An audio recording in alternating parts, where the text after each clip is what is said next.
토론토에 많은 한인교회들이 있는데 왜 성산교회가 이 토론토에 있어야 할까요?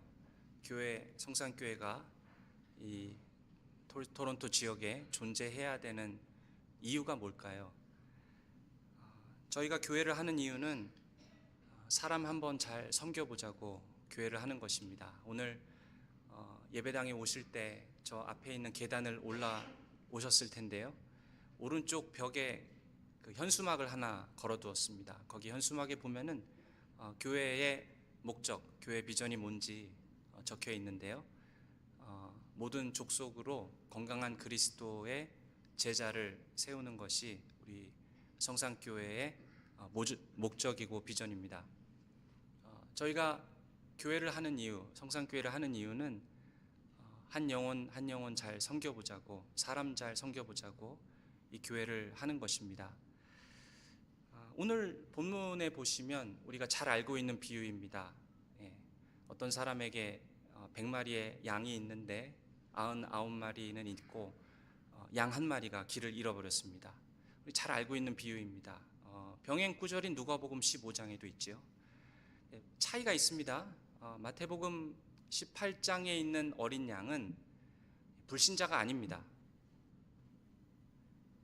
교회 성도인데, 구원받은 사람인데 실수하고 넘어지고 죄지어서 타락한 사람, 그리고 소외된 사람, 예수를 믿지만 신앙생활에 있어서 길을 잃은 사람, 이 사람을 일컫는 말이 어린 양입니다. 누가복음 15장은 다르죠.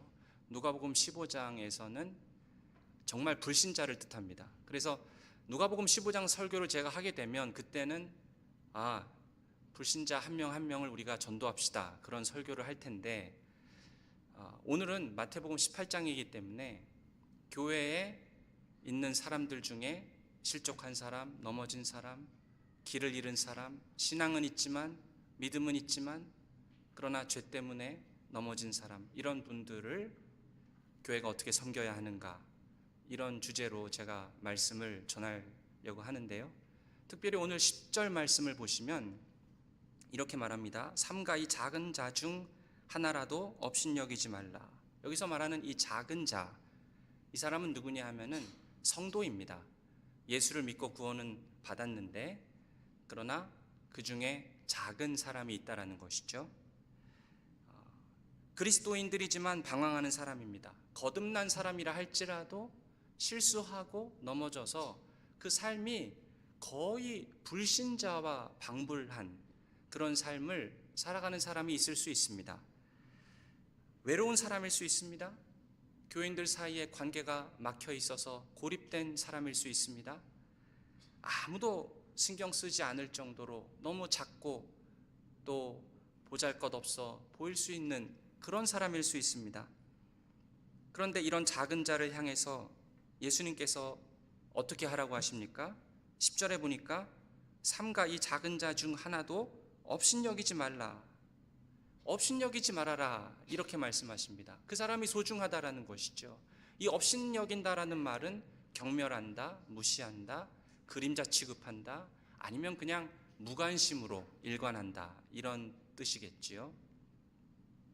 그리스도인들끼리 서로 그러지 말라라고 하시는 겁니다. 서로 얕보고 서로 욕하고 서로 헐뜯고 조롱하고 멸시하고 서로 무시하지 말라라는 말씀입니다. 하나님께서는 이 작은 자 단 한 명이라도 사람의 눈으로 볼 때는 저 사람이 무슨 유익하겠어 라는 인간적인 시각으로 보는 것을 하지 말고 업신여기지 말아라, 이렇게 예수님께서는 말씀하십니다. 근데 우리가 신앙생활 하다가 의도하지는 않았지만 알고 그러든 모르고 그러든 우리가 가끔은 업신여길 때가 있습니다. 성경에 보니까 교회들 안에도 그런 일들이 종종 있었던 것 같습니다. 야고보서 2장에 보니까 이런 비슷한 예가 있어요.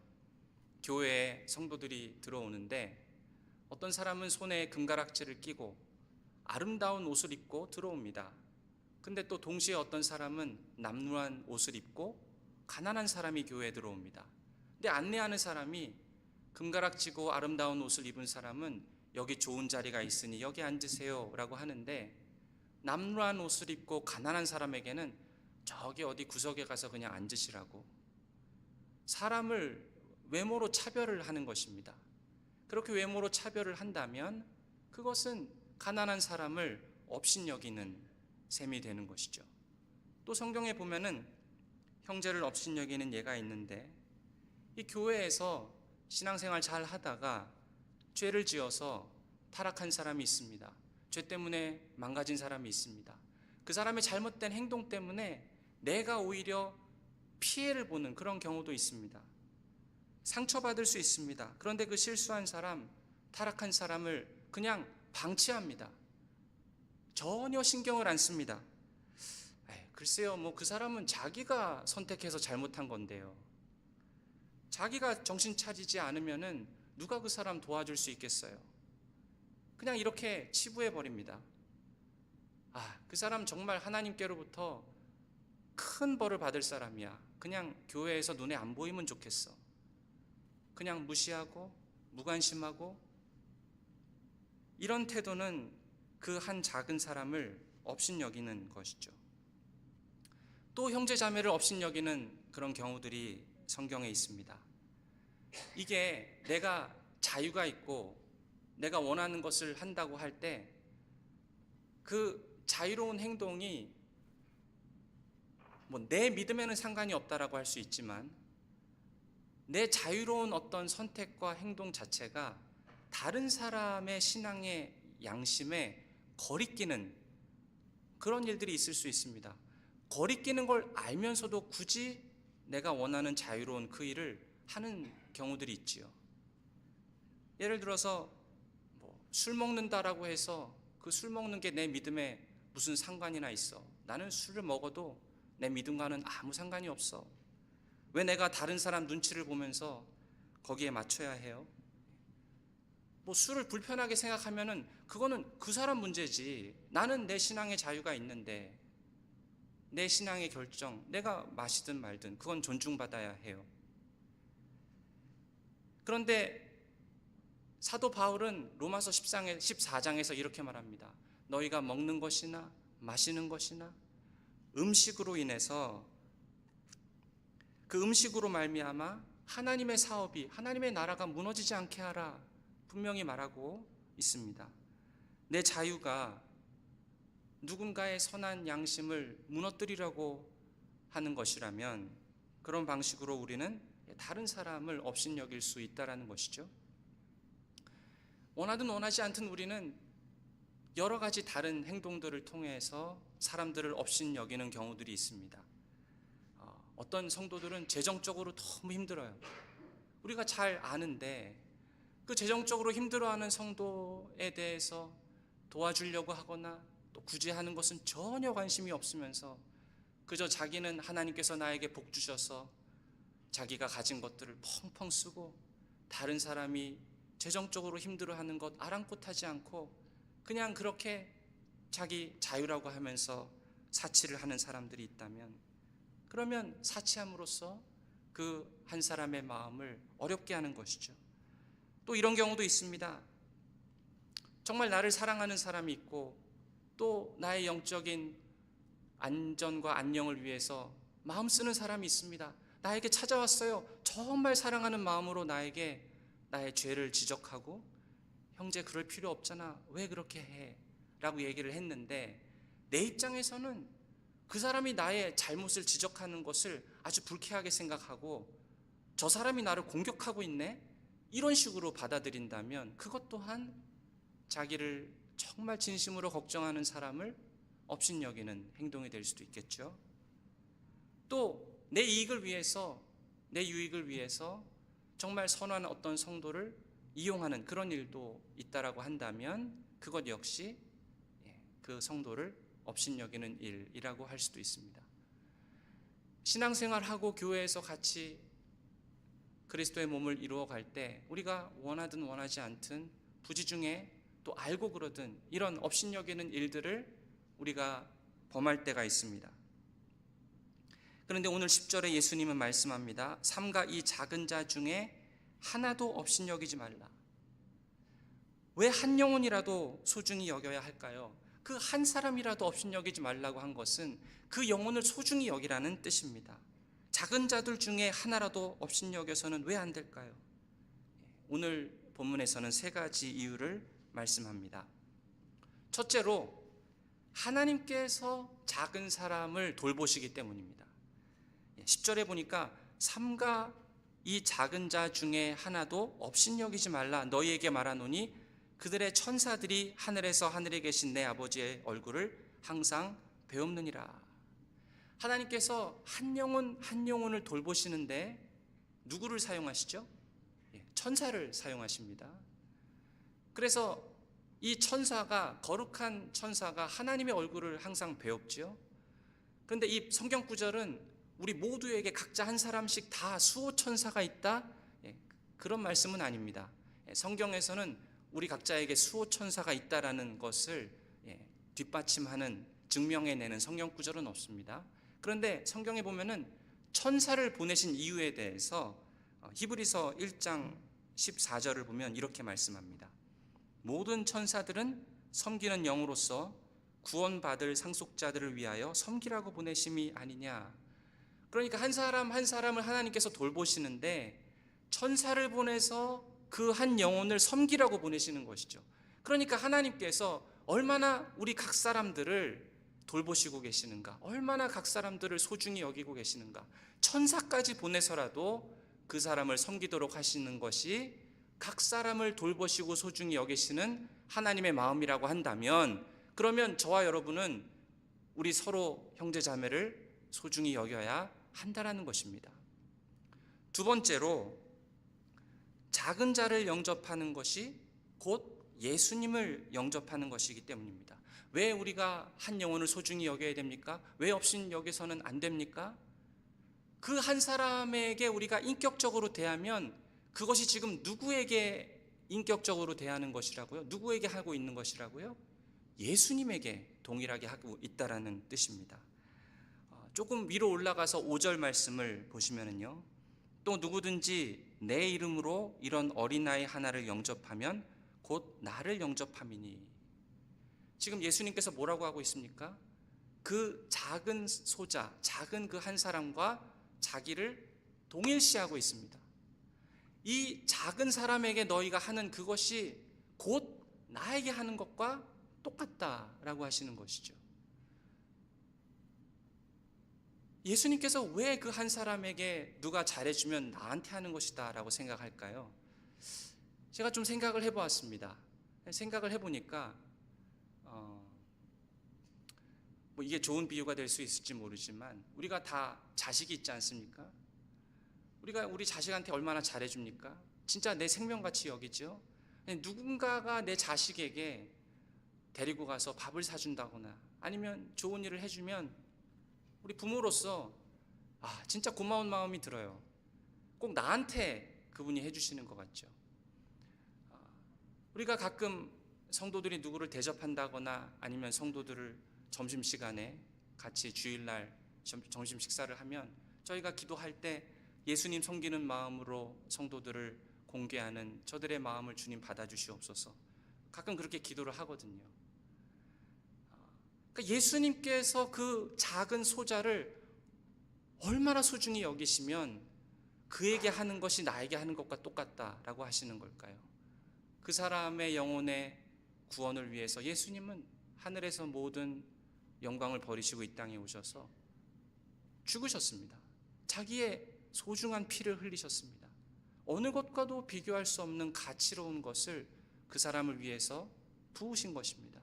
그 사람이 외로울 때는 격려해 주시고 하나님 아버지 앞에 두려울 때는 그 마음에 용기를 주시고 쓰러졌을 때는 다시 일으켜 세워주셨던 우리 주님, 그 한 영혼을 향해서 부어주시는 사랑과 그 마음을 우리가 안다면 거의 예수님은 그 작은 소자를 자기 자신과 동일시하고 계시는 것을 깨달을 수 있고요.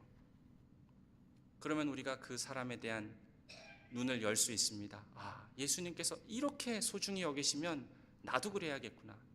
내가 이 사람에게 잘 대해주면 예수님에게 잘 대해드리는 것과 똑같구나. 우리가 왜 한 영혼을 소중히 여겨야 됩니까?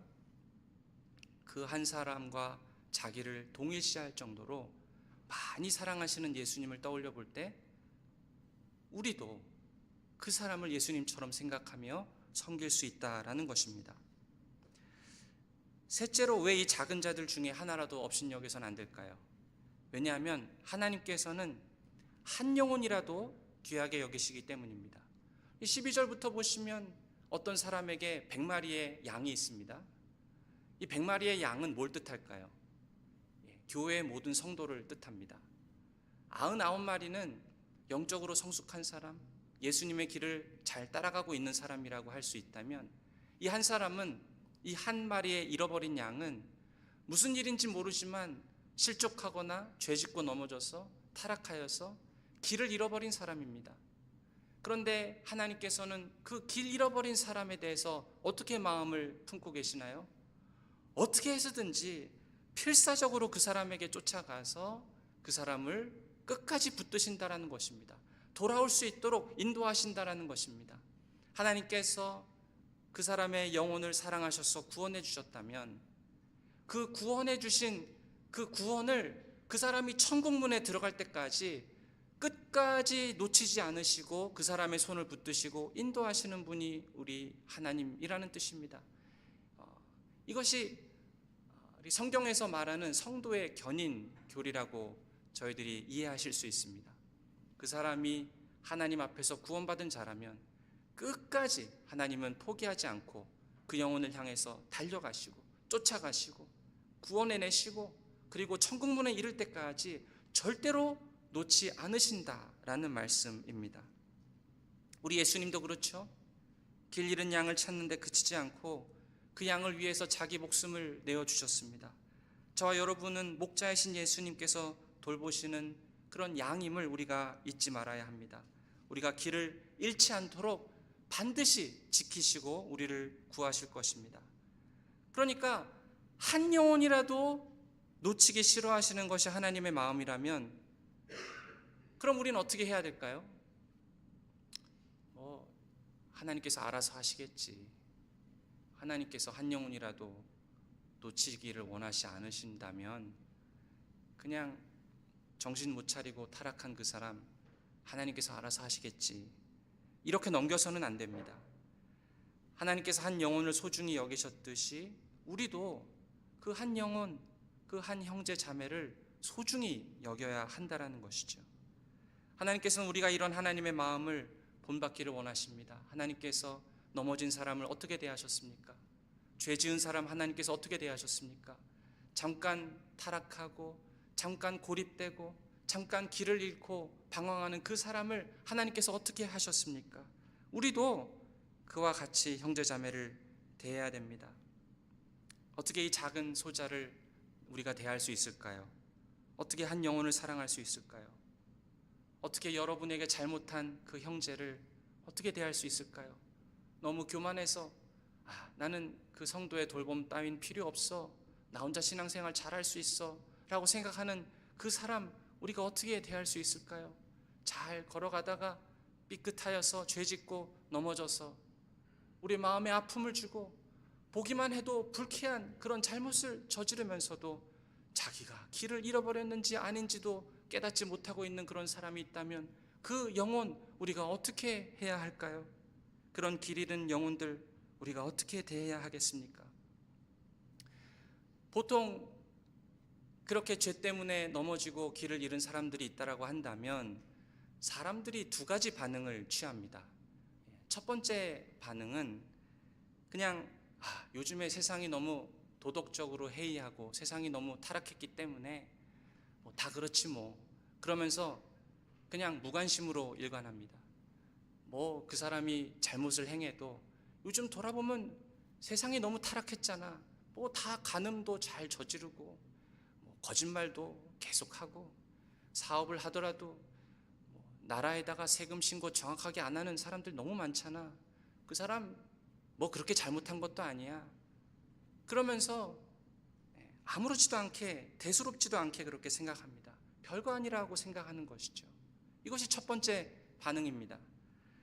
근데 언제부턴가 교회 안에 죄를 부끄러워하는 그런 부끄러움이 사라졌습니다.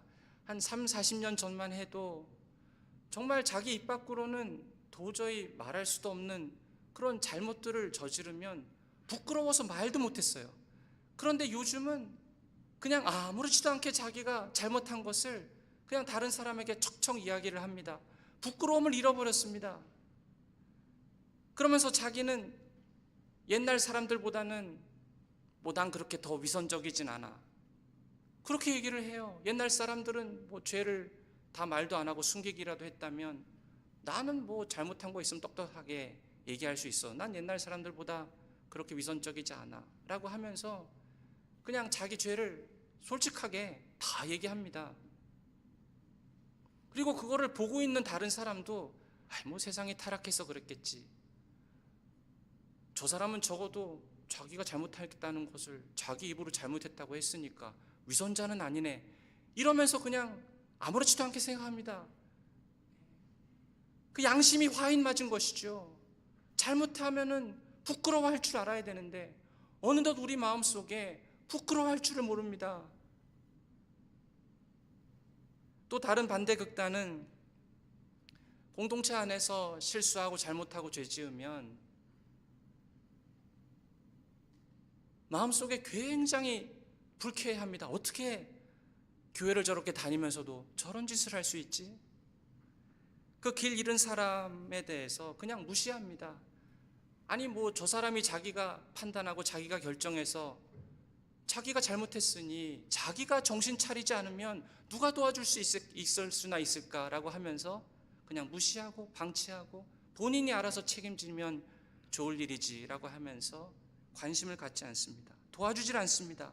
그냥 그 사람이 없어지면 좋겠고 교회에서 안 만나면 좋겠다, 이런 태도 또한 길 잃은 양에 대한 극단적인 또 다른 반대 극단이죠.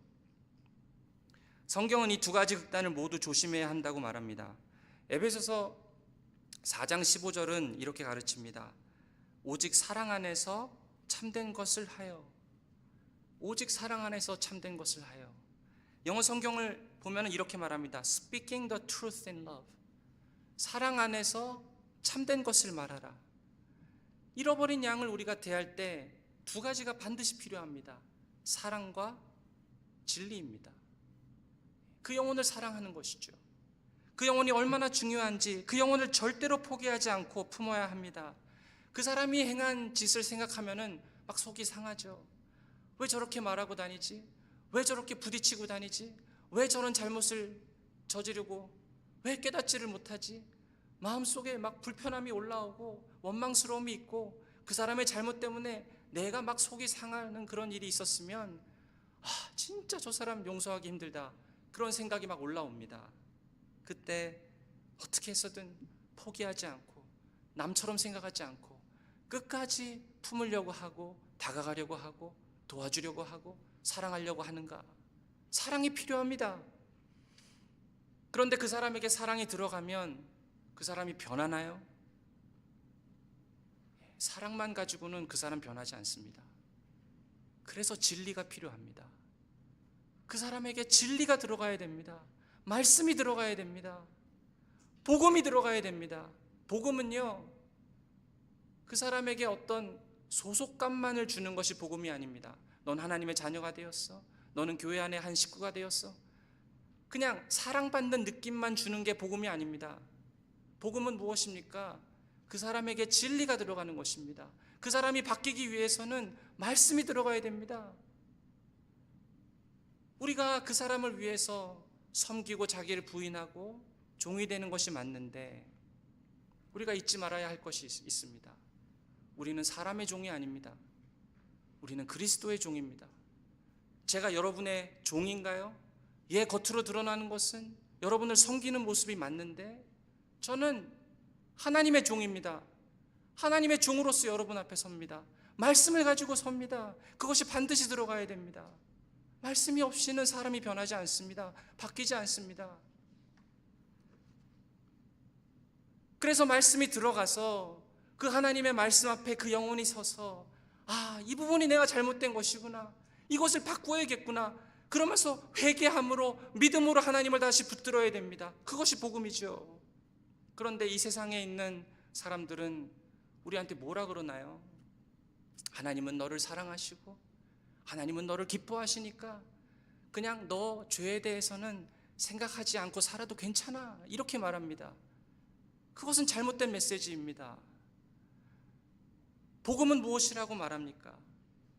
하나님 말씀이 이것이니까 당신은 말씀 앞에 서야 됩니다. 진리 앞에 서야 합니다.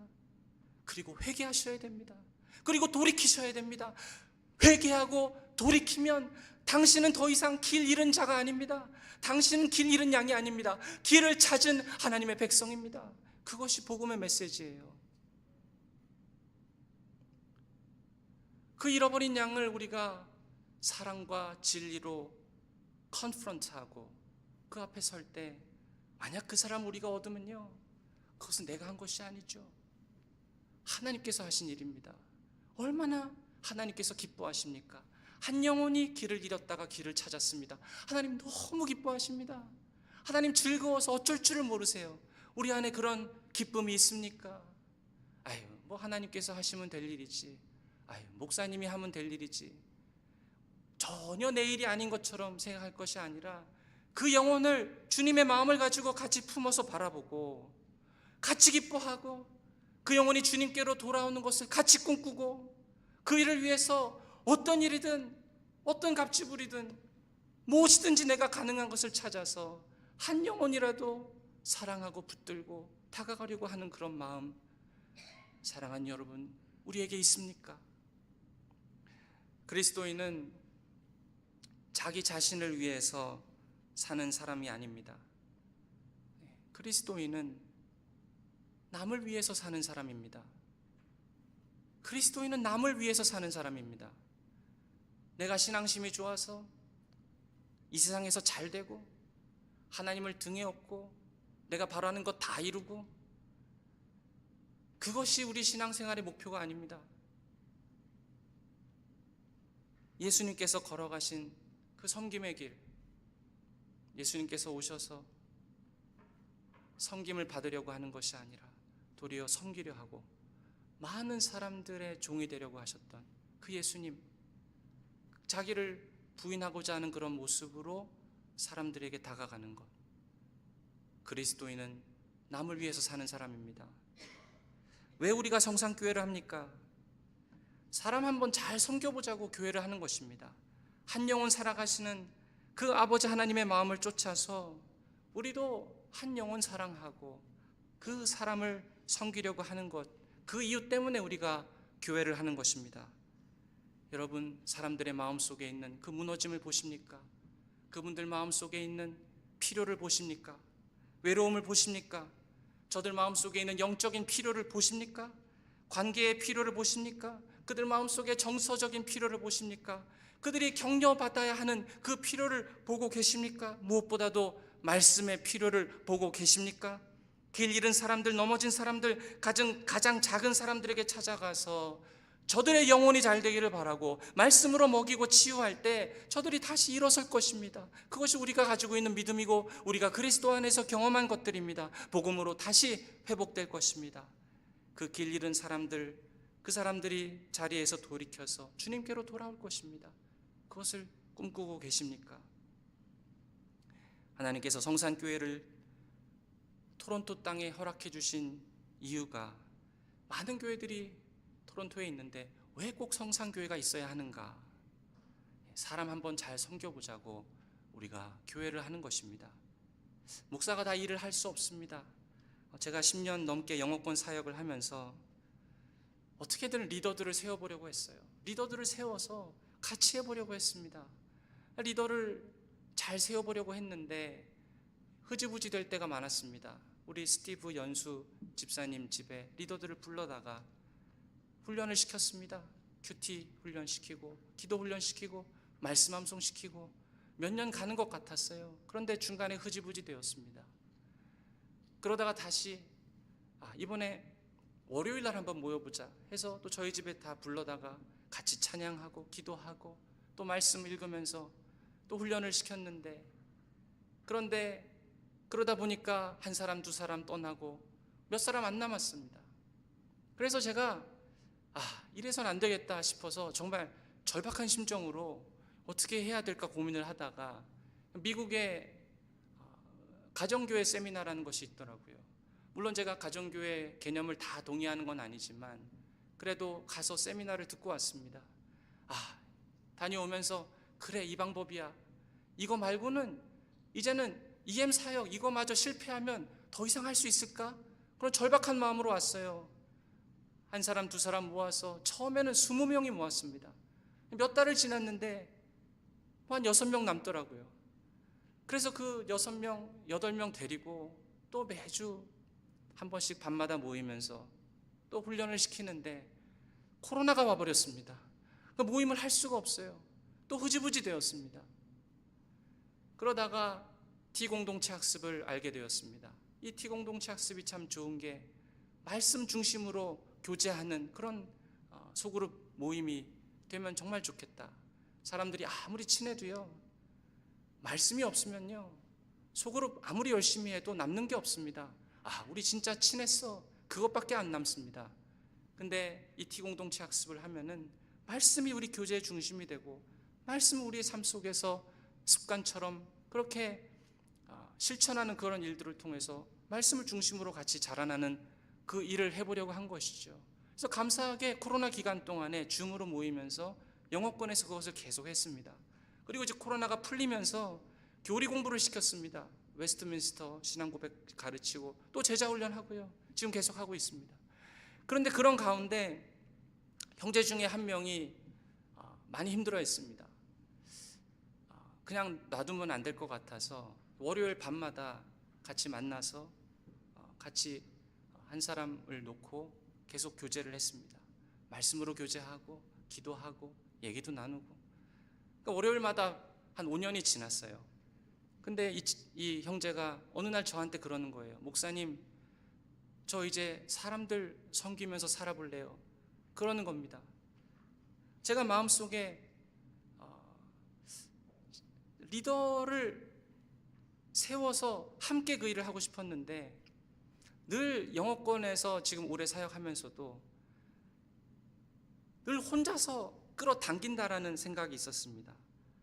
사람들 섬기려고 하는 이 일이 나 혼자 하는 것 같고 늘 내가 끌어당겨야 되고 이런 생각이었는데, 이런 느낌이었는데 그 한 형제가 목사님, 나도 이제 사람 섬기면서 살고 싶어요. 말씀으로 먹이고 같이 기도하고 복음으로 회복하는 그 일을 한번 해보고 싶어요. 그래서 제가 늘 혼자 그 일을 한다고 생각했는데 한 형제가 그렇게 다가오니까 제 마음속에 굉장히 많이 격려를 받았습니다. 이거 나 혼자 하는 일이 아니라 같이 할 수 있구나. 그래서 좀 추천해 보려고 했어요. 형제, 우리 영어권에서 정말 이 일을 할 수 있는, 같이 할 수 있는 사람이 있을까? 추천해 보려고 했는데 별로 없는 것 같아요. 그러나 앞으로 그럴 수 있는 사람들이 있을 것 같아서 한 명씩 한 명씩 얘기를 해서 8명을 모았습니다. 그래서 그 형제가 그러는 거예요. 목사님, 다시 우리 리더 훈련 시작해요. 그래서 오늘 저녁부터 그 형제들 자매들 우리 집에 불러가지고 같이 리더 훈련 다시 시작합니다. 어떻게 될지 모르겠어요. 또 후지부지 될 수 있습니다. 그래서 제가 그 형제한테 그랬어요. 얘야, 우리 이거 모이는데 또 몇 개월 지나면 너랑 나만 앉아있을 수 있어. 그래도 괜찮을 것 같냐고. 그랬더니 괜찮대요. 목사님, 우리 사람 한번 섬겨봐요. 같이 기도하고 같이 말씀 공부 같이 해요. 제가 이거 시작하려고 하면서 기도하는 것이 있습니다. 하나님, 이 형제 자매들 한 영혼 붙들고 한 영혼 사랑하고 한 영혼을 주님의 제자로 세우려고 하는 그런 일들이 일어나게 해주세요. 한옥권도 마찬가지입니다. 우리 교회 정말 귀한 장로님들, 집사님들, 권사님들, 셀 사역자, 부사역자, 바나바 사역팀, 저는 우리 사랑하는 우리 사역자들, 리더들 생각할 때마다 저는 기도합니다. 한 영혼을 사랑하는 마음으로 한 영혼이 변화되는 것을 위해서 울 수 있는 자들로 주님 우리들 세워주세요. 이 일을 같이 하기 원합니다. 그냥 리더들만 그러려는 한 것이 아니라 예수님께서 말씀하신 듯이 소자를 업신여기지 말고 예수님께서 이 한 영혼에게 한 게 나에게 한 것이다 라고 하면서 제가 믿기로는 우리 모든 성산의 식구들이 그 한 영혼을 예수님의 마음을 가지고 품고 그 한 영혼 사랑할 줄 아는 그런 마음으로 우리가 같이 한 마음으로 걸어갈 때에 이 교회를 통해서 하나님께서 잃어버린 사람들, 마음이 무너진 사람들, 영적인 필요가 있는 사람들을 반드시 회복시키시고 또 자라게 하실 것이라고 저는 믿습니다. 길 잃은 한 사람을 섬기고자 하는 마음 품으시는 저와 여러분 되시기를 축원드립니다. 그 어떤 영혼을 우리가 만나든지 그 한 사람을 귀하게 여기고 소중히 여기고 말씀과 기도로 섬기고 복음으로 치유해서 우리 모두가 그리스도의 건강한 제자로 세워지는 복이 이 교회 가운데 있으시기를 축원드립니다. 같이